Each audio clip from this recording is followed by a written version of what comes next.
Hello everybody, I'm Bruce Rule, the author of a book that's coming out on Amazon in a few weeks called Heartfelt Goodbye, How to Write and Deliver the Eulogy Your Loved One Deserves. The ebook is already up on Amazon and available for pre-order, but the way it works with the paperback version is that you really want to get a proof copy of the book ahead of time before you release it.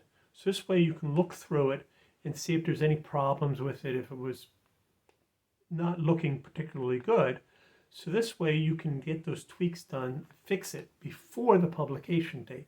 With an ebook, it's a lot easier because all you got to do is upload an ebook very simply.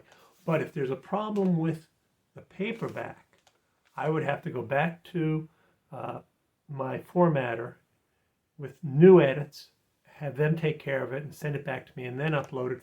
Or for instance, if I didn't like the cover, I'd have to send any tweaks to the cover designer, have them change it, send it back to me and upload it. So that's why you tend to get a proof copy a week or so before the book actually goes on sale so that you can look at it, make sure it's all okay. So this is the first time I'm opening this, so I haven't seen it yet. So we'll both be in for a surprise. I'm hoping it looks pretty good.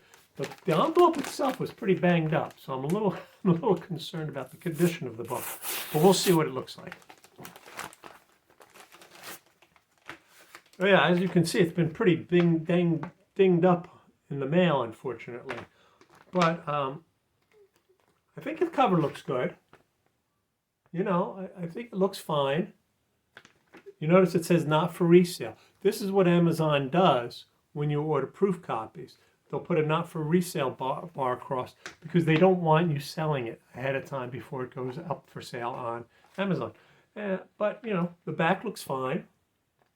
Now let me just go through it. You can see it's all looking pretty good. But boy, I wish they'd have sent it in a box, you know? It's interesting, they put in made in the USA, which is something I didn't have in my original book.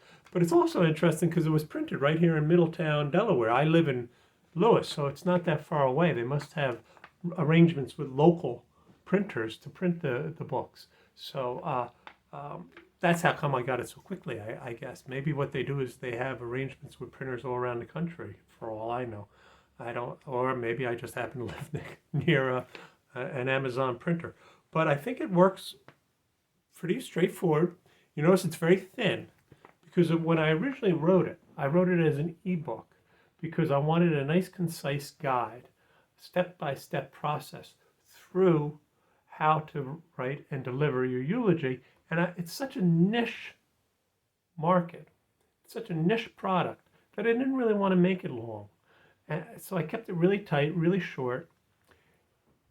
And after I thought about it and I put it up as an ebook, I said, you know, I should have a paperback version of this because this might be a useful resource to have for, say, a funeral home, or perhaps a minister in a church might have a copy of this.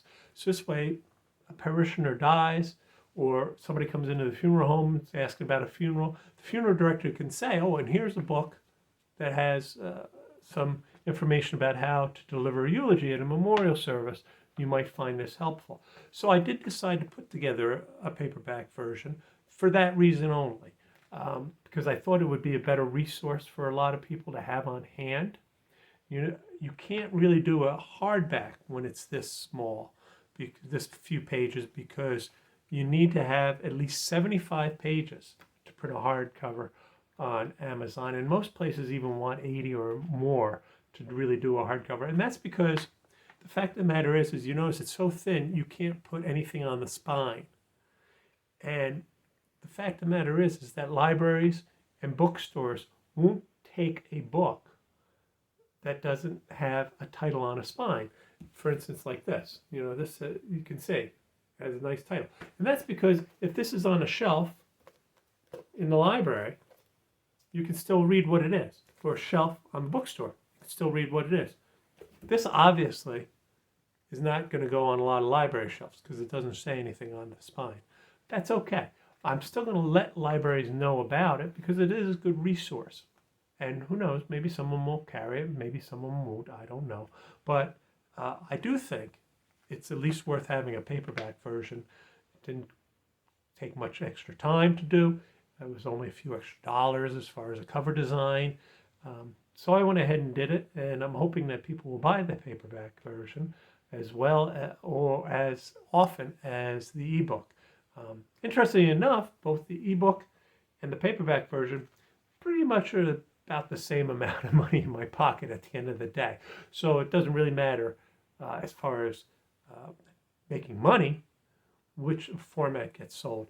But it does matter if a person wants it as a resource that they can refer to regularly, or they just want to use it as a one-time use. Maybe they only want an ebook because you use it one time and that's it.